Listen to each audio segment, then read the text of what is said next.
El RMS Titanic, transatlántico británico de pasajeros operado por la White Star Line, tuvo un trágico destino en el Atlántico Norte. El buque se hundió tras colisionar con un iceberg durante su viaje inaugural de Southampton, Inglaterra, a Nueva York. Este desastre sigue siendo el hundimiento más mortífero de un transatlántico o crucero en tiempos de paz.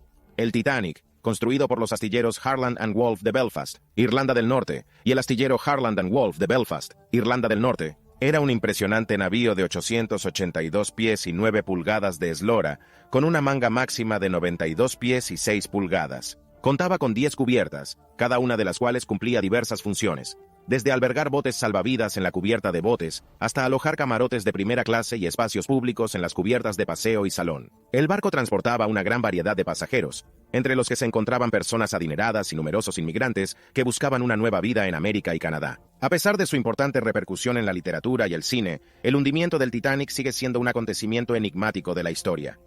Aquí tiene 15 fotos conservadas del Titanic antes de su hundimiento. En la emblemática película de 1997 Titanic, hay una escena en la que aparece un niño ensimismado jugando con una peonza en la cubierta del barco. Curiosamente, esta escena es una recreación de una fotografía real tomada a bordo del Titanic. La fotografía fue tomada en una de las cubiertas superiores del Titanic, pocos días antes de que el malogrado buque encontrara su trágico final. La fecha era el 11 de abril de 1912. La fotografía muestra a un niño de 6 años llamado Robert Douglas Spedden, alegremente ocupado en hacer girar su peonza, mientras su padre y otros pasajeros observan la escena. El joven Robert era un pasajero de primera clase de una familia adinerada. Robert, acompañado de su familia, iba a bordo del Titanic, de regreso a su residencia en Tuxedo Park, Nueva York, tras una excursión familiar por Argelia. ¿Pero qué le ocurrió a este joven? Estaba profundamente dormido cuando el Titanic chocó con el iceberg. En medio del caos del hundimiento, despertó brevemente como su enfermera, Elizabeth Burns, le aseguró que le llevaría de viaje a ver las estrellas. Se dice que Robert volvió a dormirse, inconsciente de la tragedia que se estaba desarrollando. Cuando despertó a la mañana siguiente, se encontró en un bote salvavidas, tras haber sobrevivido a la calamidad. Por desgracia, la historia de Robert dio un giro trágico. En 1915, a la tierna edad de 9 años, murió atropellado en Maine. Teniendo en cuenta el limitado número de automóviles que circulaban por las carreteras en aquella época, su accidente es uno de los primeros incidentes automovilísticos registrados en la historia del estado. 14. El iceberg que hundió el Titanic. Es bien sabido que el hundimiento del Titanic fue causado por un iceberg. Bueno, mira esto. Solo 2 días antes del desastre, el capitán de otro barco que cruzaba el Atlántico tomó por casualidad una increíble foto en blanco y negro de un enorme iceberg. Y escucha esto. Se cree que es el mismo iceberg que derribó el Titanic. Este marinero, el capitán W. Wood, sirvió en el SS Etonian, un buque mercante británico, y era un apasionado de la fotografía. Por suerte, tenía su cámara a mano y consiguió captar la enormidad de aquel iceberg. Pero aquí está la parte realmente interesante. El capitán Wood se aseguró de anotar las coordenadas exactas del iceberg. Esas coordenadas eran casi idénticas al lugar donde el Titanic chocó contra un iceberg y se hundió trágicamente, cobrándose la vida de 1.522 personas. Una vez que el capitán Wood llegó a Nueva York, no perdió tiempo en revelar la fotografía. Incluso envió una copia a su bisabuelo, junto con una carta en la que declaraba que ese mismo iceberg era el responsable de la desaparición del Titanic. De hecho, escribió un epígrafe en tinta negra en la propia foto, diciendo, iceberg, tomado por el capitán Wood SS Etonian, en 41 grados 50 minutos de latitud norte y 49 grados 50 minutos de longitud oeste, en abril de 12 a las 4 de la tarde. Todos sabemos que el Titanic chocó contra un iceberg a las 10:20 de la noche del 14 de abril de 1912 y se hundió en 3 horas. En el último siglo han aparecido otras fotos de icebergs cerca de la trayectoria del Titanic, tomadas antes y después de la colisión. Sin embargo, lo que hace que la fotografía del capitán Wood sea tan intrigante es que la forma del iceberg que aparece en ella coincide con los esbozos y las descripciones que hicieron los testigos del iceberg que acabó condenando al Titanic. Número 13. Pasajeros de tercera clase. La siguiente fotografía ofrece una visión de la experiencia de los pasajeros de tercera clase, también conocidos como pasajeros de primera clase, que se instalaban a bordo del Titanic. En el Titanic, Los pasajeros de tercera clase compartían los baños y cenaban juntos en comedores especiales, y dormían en camarotes con 4 ocupantes por habitación. A pesar de ser considerados de tercera clase, el alojamiento de estos pasajeros en el Titanic era notablemente bueno en comparación con lo que estaban acostumbrados en su país. De hecho, se decía que las condiciones de vida en la sección de tercera clase del Titanic se parecían a los alojamientos de segunda clase de otros buques de vapor, aunque el espacio asignado a los pasajeros de tercera clase era relativamente pequeño, y tenían acceso a muy pocas comodidades. Una ventaja notable para los pasajeros de tercera clase era que se les proporcionaban comidas, una mejora significativa en comparación con muchos otros barcos de vapor de la época, que obligaban a los pasajeros de tercera clase a llevar su propia comida. Aunque los camarotes de tercera clase estaban situados en zonas menos deseables del barco, más cerca del ruido y las vibraciones de los motores, los camarotes de la sección de tercera clase del Titanic disponían de agua corriente y electricidad. Los hombres solteros se alojaban en la proa del barco, mientras que las mujeres solteras y las familias lo hacían en la sección de popa, donde había camarotes más grandes para las familias. Los camarotes, aunque espaciosos para los estándares de la época, tenían formas irregulares para adaptarse a la curvatura de la proa y la popa del barco. Además de los camarotes, el Titanic disponía de una sala general para que los pasajeros de primera clase pudieran reunirse y relajarse, leer, jugar a las cartas y realizar diversas actividades para pasar el tiempo. No se les permitía acceder a otras zonas de ocio, como el gimnasio o la piscina. Los pasajeros de camarote tenían la oportunidad de organizar sus propias fiestas y bailes. La mayoría de los más de 700 pasajeros del Titanic eran emigrantes. Esperaban empezar una nueva vida en América, y el Titanic era su billete hacia un futuro mejor. Por desgracia, muchos de ellos nunca llegaron a su destino. Solo el 25% de los pasajeros de tercera clase del Titanic sobrevivieron a la tragedia, e incluso entre ese pequeño porcentaje, solo una fracción eran hombres. Número 12. Gimnasio del Titanic. El Titanic tenía su propio gimnasio, algo extraordinario para un transatlántico de su época. Situada en la cubierta de botes del buque, cerca de la gran escalinata, esta instalación fue descrita como una maravilla de la innovación. Al entrar, los pasajeros fueron recibidos por una sala muy luminosa, adornada con paneles de roble pintados de blanco y suelos de baldosas. En la pared opuesta había una instalación de roble tallado que mostraba un recorte ilustrado de un transatlántico de la clase Olympic que se utilizó para sujetar el barco del Titanic y un mapa que representaba las rutas de viaje de la White Star Line por todo el mundo. El gimnasio estaba equipado con aparatos de ejercicio de última generación, incluidos camellos eléctricos y caballos eléctricos, y máquinas de remo, sacos de boxeo, máquinas de musculación y bicicletas mecánicas. Los pasajeros de primera clase podían obtener billetes a un chelín del sobrecargo. Esto les permitió acceder a las instalaciones exclusivas durante una sola sesión.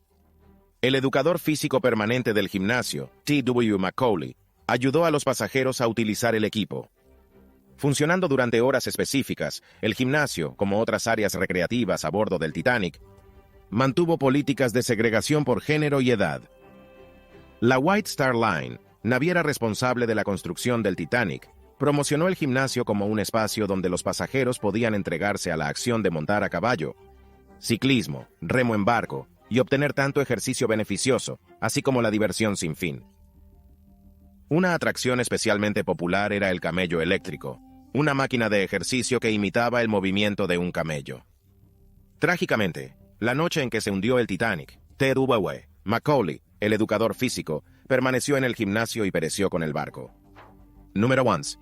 Chalecos salvavidas del Titanic. Esta foto forma parte del álbum de un pasajero que desembarcó del Titanic antes de su hundimiento. El Titanic estaba equipado con chalecos salvavidas para todos los pasajeros a bordo, lo que garantizaba que hubiera suficientes para las más de 2.000 personas, incluidos los miembros de la tripulación. Estos chalecos salvavidas se construían con lona y corcho. Aunque su diseño era endeble y solo estaban sujetos por cuerdas de tela, resultaron ser sorprendentemente pesados pero muy bollantes. Trágicamente, al hundirse el Titanic, muchos pasajeros que no podían acceder a los botes salvavidas recurrieron a saltar desde las barandillas o los costados del barco. Desgraciadamente, debido al diseño del chaleco, el impacto al golpear el agua provocó la inconsciencia de muchos saltadores. En consecuencia, numerosas personas se ahogaron, sufrieron roturas de cuello o sucumbieron a la hipotermia en las aguas heladas. Tras la tragedia, el corcho siguió siendo el material principal de los chalecos salvavidas, pero no se introdujeron mejoras en su diseño hasta después de la Segunda Guerra Mundial. La pérdida de pasajeros que llevaban chalecos salvavidas de corcho en el Titanic y otros incidentes similares sirvieron de impulso para mejorar los materiales utilizados en los chalecos salvavidas. A pesar de sus diseños defectuosos, todavía existen algunos chalecos salvavidas originales del Titanic. Curiosamente, los fallos no han disuadido a los pujadores de participar en las subastas de estos artefactos. De hecho, uno de estos chalecos salvavidas del Titanic alcanzó el asombroso precio de $119.000. Tiones. La piscina. La White Star Line, compañía responsable de la construcción y propiedad del Titanic, ya había introducido anteriormente el concepto de piscina en su barco, el RMS Adriatic, votado en 1916.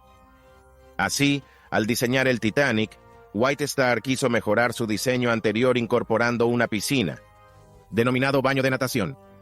En 1912, la presencia de una piscina en el Titanic se consideraba un elemento novedoso y lujoso, que ponía de relieve la opulencia que se respiraba a bordo del buque. La piscina del Titanic estaba situada en el interior del buque, en el lado de estribor de la cubierta F. La piscina tenía una profundidad constante de 2 metros. La piscina tenía una profundidad constante de 6 pies, con el agua normalmente llena entre las marcas de 5 y 6 pies para permitir algo de movimiento. Estaba lleno de agua salada caliente y era de acceso exclusivo para los pasajeros de primera clase. Sin embargo, su uso era de pago, y no se permitía que hombres y mujeres se bañaran simultáneamente. Se asignó una franja horaria específica para que los hombres nadaran gratuitamente de 6 de la mañana a 9 de la mañana, mientras que cualquier otra hora requería un pago. Por otro lado, las mujeres tenían que pagar cada vez que decidían nadar, sin el beneficio de un periodo gratuito designado. No se permitía a los niños utilizar la piscina. Nadar en la piscina del Titanic tenía un coste aproximado de 25 céntimos por persona. El coste incluía incluso el suministro de un traje de baño. El coronel Archibald Gracie, pasajero del Titanic, disfrutó de un baño en la piscina unas 24 horas antes del trágico hundimiento del barco. Describió el agua salada caliente como vigorizante y había planeado nadar de nuevo a la mañana siguiente. Afortunadamente, sobrevivió al desastre aferrándose a uno de los botes salvavidas plegables hasta que llegó el rescate. Número 9. Los botes salvavidas insuficientes. Número 9. Desde el trágico naufragio del Titanic, se considera que el número insuficiente de botes salvavidas a bordo contribuyó en gran medida al elevado número de víctimas mortales. Esta inquietante y profética fotografía fue tomada por el reverendo F.M. Brown, un pasajero que desembarcó del malogrado barco tras su corto viaje de Southampton a Queenstown, Inglaterra. Captura el puente del Titanic y uno de sus botes salvavidas. Numerosas investigaciones realizadas tanto a escala nacional como internacional tras la catástrofe del Titanic concluyeron que una normativa adecuada podría haber evitado el siniestro. En términos de cumplimiento técnico, el Titanic se adhirió a la Ley de Marina Mercante de 1894, que estaba en vigor en el momento del hundimiento del buque, según la Biblioteca del Congreso.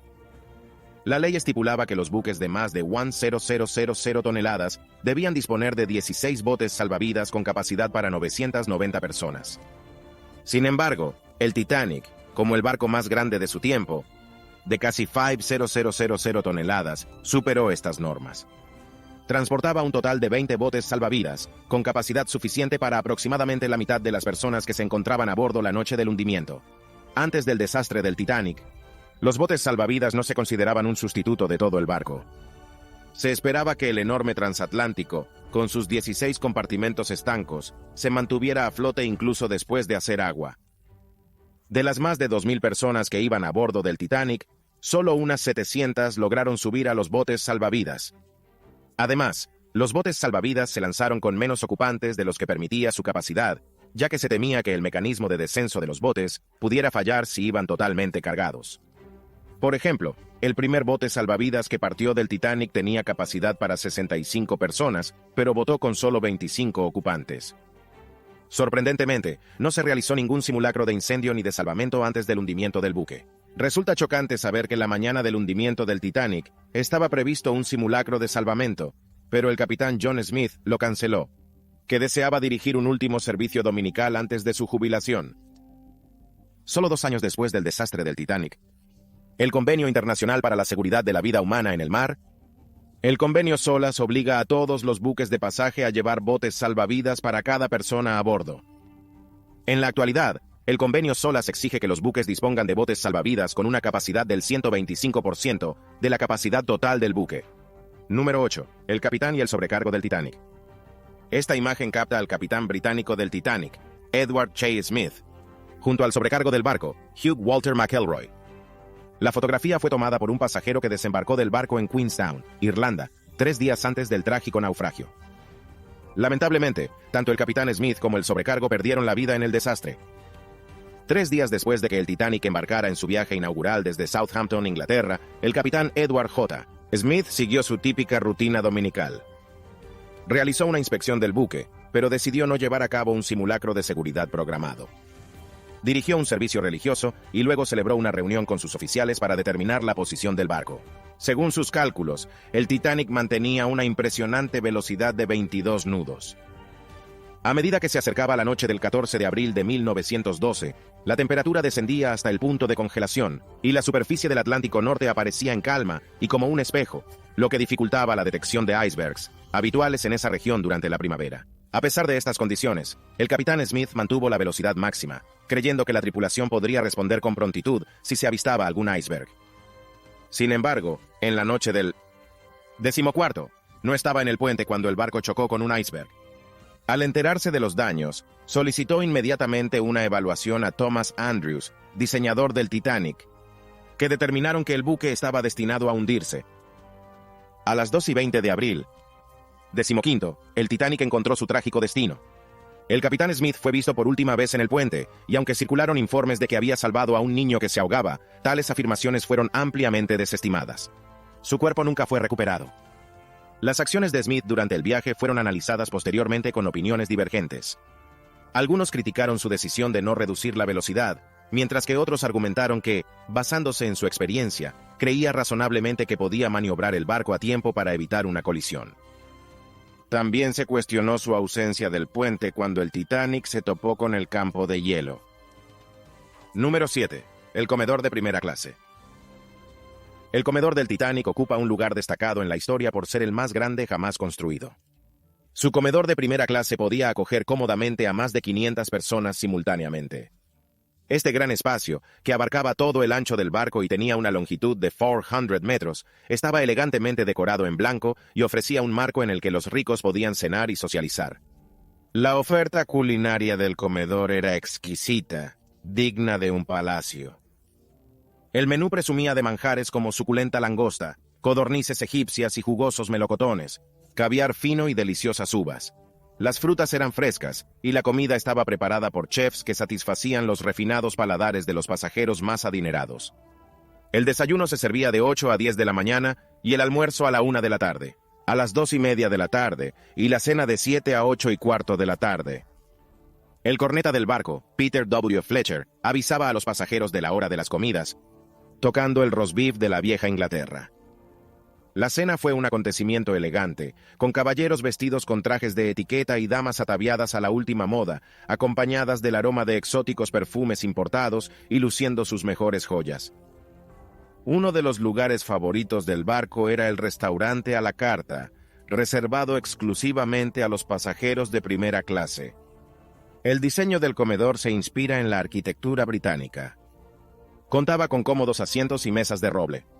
Cada rincón de esta exclusiva sección estaba adornado con lujosos muebles que combinaban comodidad y elegancia.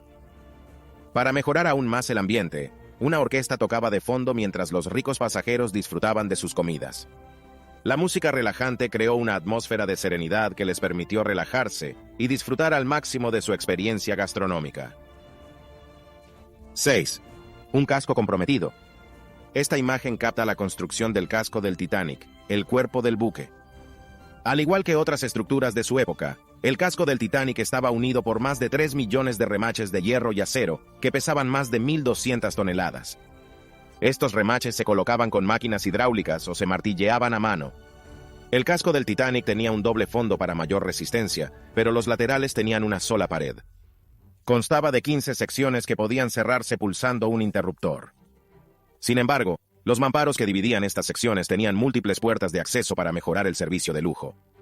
En los últimos años, el periodista irlandés Senan Molany ha propuesto una teoría que sugiere que el casco del Titanic se vio comprometido semanas antes de su viaje inaugural.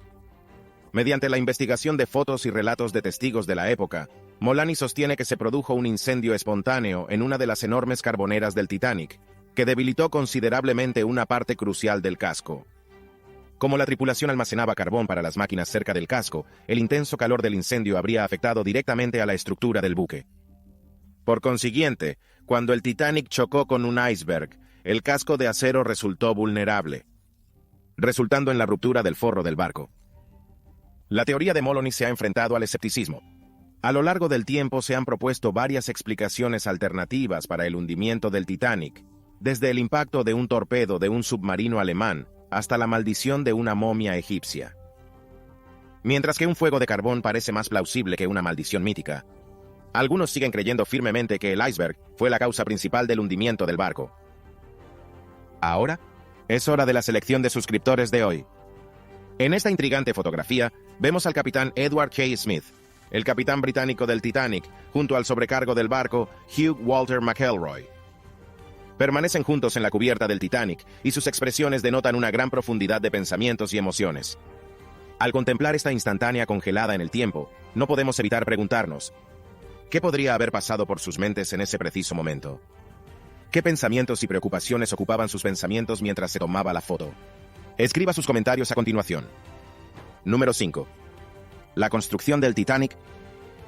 El Titanic fue construido a propósito por la White Star Shipping para destacar entre sus transatlánticos comerciales, atendiendo a la creciente demanda de viajes entre Europa y Estados Unidos. Aunque ya existían numerosos buques que realizaban travesías regulares del Atlántico, la White Star Shipping se mostró decidida en su misión de cautivar a los viajeros, creando el transatlántico más magnífico y sobrecogedor de su época. La construcción del Titanic comenzó el 31 de marzo de 1919 en los astilleros Harland and Wolff de Belfast, donde también se estaba construyendo su buque gemelo, el Olympic. El colosal tamaño de ambos buques supuso un importante reto de ingeniería para Harland y Wolff, ya que ningún constructor naval había intentado jamás construir buques de tal magnitud. Para alojar al Titanic y al Olympic, se demolieron 3 gradas existentes y se construyeron 2 nuevas, las más grandes de su época. Se construyeron. Durante el apogeo de la construcción, Harland and Wolff empleó a unos 14,000 trabajadores para construir estos inmensos buques. La construcción del armazón del Titanic duró más de un año, y el revestimiento se terminó en octubre de 1910. En la década de 1990, algunos científicos de materiales teorizaron que las planchas de acero utilizadas para el barco eran propensas a la fragilidad en condiciones de frío, lo que empeoró los daños del impacto y aceleró el hundimiento. Aunque la calidad de las planchas de acero se consideraba buena para los estándares de la época, no estaba a la altura de los avances de décadas posteriores en la metalurgia siderúrgica para la construcción naval. A lo largo de la construcción del Titanic, muchas tareas se llevaron a cabo sin equipo de seguridad, como cascos o protectores de mano en la maquinaria. Como resultado, se registraron 246 heridos, 20 de los cuales fueron clasificados como graves, incluyendo brazos amputados y piernas aplastadas por la caída de componentes de acero. 6 personas perdieron la vida en el propio buque durante su construcción y equipamiento, mientras que otras 2 víctimas mortales se produjeron en los talleres y cobertizos del astillero. Poco antes de la botadura del buque, un trabajador murió trágicamente al ser golpeado por la caída de un trozo de madera. Número 4. Botadura del Titanic. A las 12:15 del 31 de mayo de 1911, el Titanic fue lanzado al agua por Robert Falconer Keith, capataz naval jefe en Harland Wolff. El trascendental acontecimiento atrajo a una enorme multitud de más de 100,000 personas, como se aprecia en esta fotografía y en esta otra.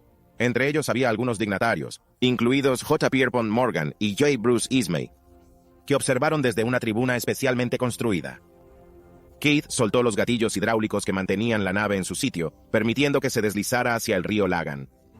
Para facilitar una botadura sin contratiempos, se aplicaron 22 toneladas de jabón y sebo a la grada, lo que proporcionó lubricación para el viaje del buque. Siguiendo la tradición de la White Star Line, el barco no fue bautizado oficialmente con champán.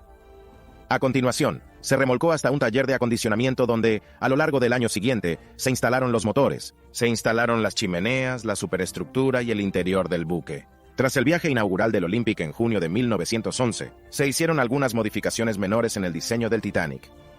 Estos ajustes hicieron que el Titanic fuera ligeramente más pesado que su gemelo, lo que le permitió reclamar el título de barco más grande del mundo. El proceso de construcción se prolongó más de lo previsto debido a cambios en el diseño y a una pausa temporal provocada por las reparaciones necesarias en el Olympic, que había sufrido una colisión el 19-11 de septiembre. Si el Titanic se hubiera completado antes, podría haber evitado la fatal colisión con el iceberg.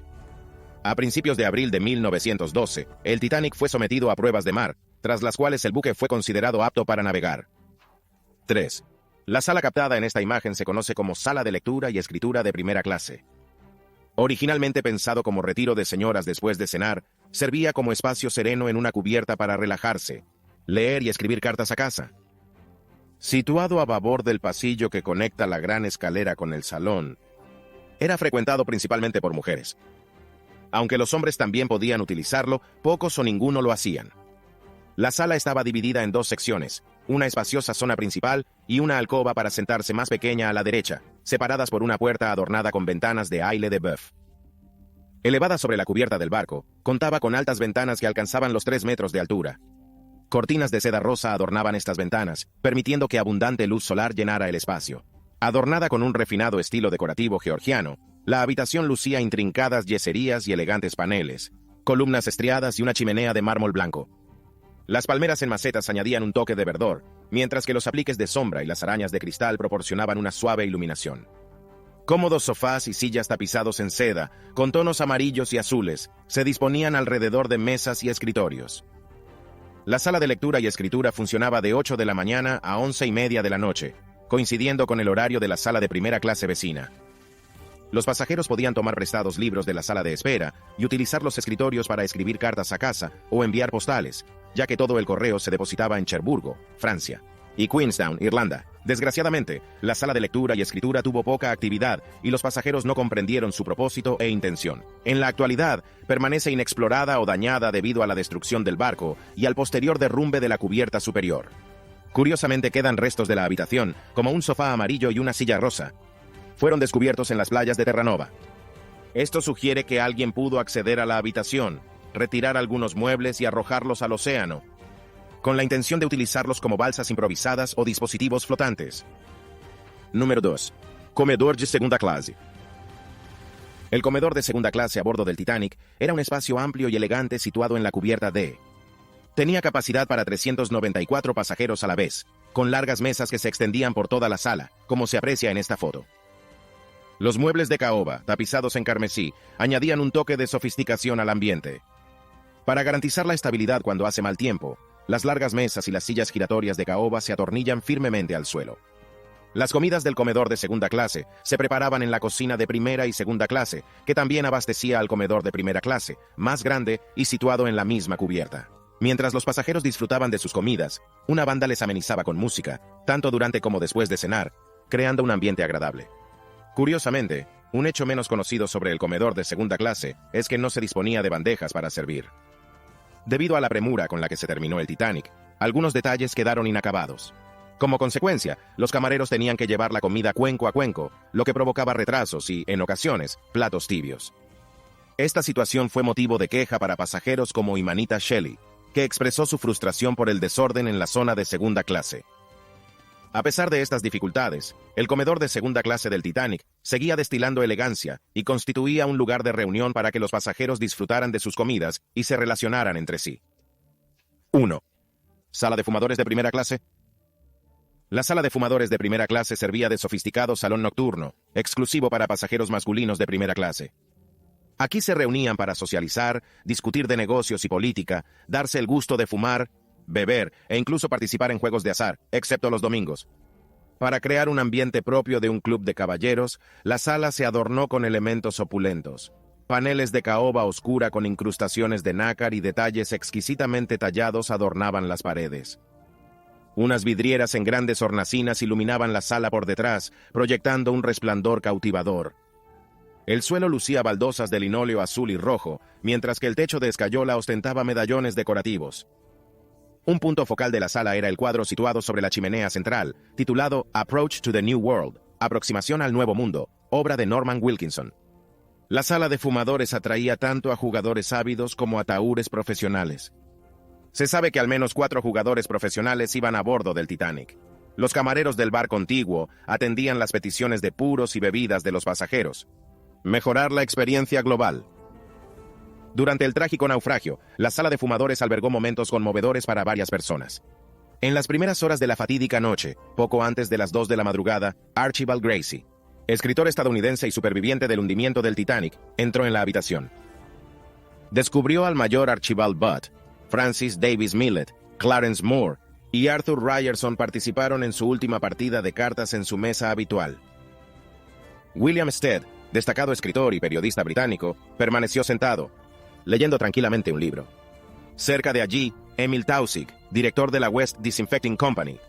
Parecía tranquilo, con las manos en el regazo mientras miraba al suelo, aparentemente aceptando los acontecimientos inminentes. Hacia las 2:05 de la madrugada, los jugadores de cartas se despiden abandonando la sala. Millet y el mayor Butt se quedaron atrás y presumiblemente saltaron juntos por la borda. Archibald Gracie también salió. No está claro qué pasó con el señor Taussig y el señor Stead, aunque se sabe que perecieron en el hundimiento. Esperamos que haya disfrutado de este vídeo. Nos vemos en el próximo.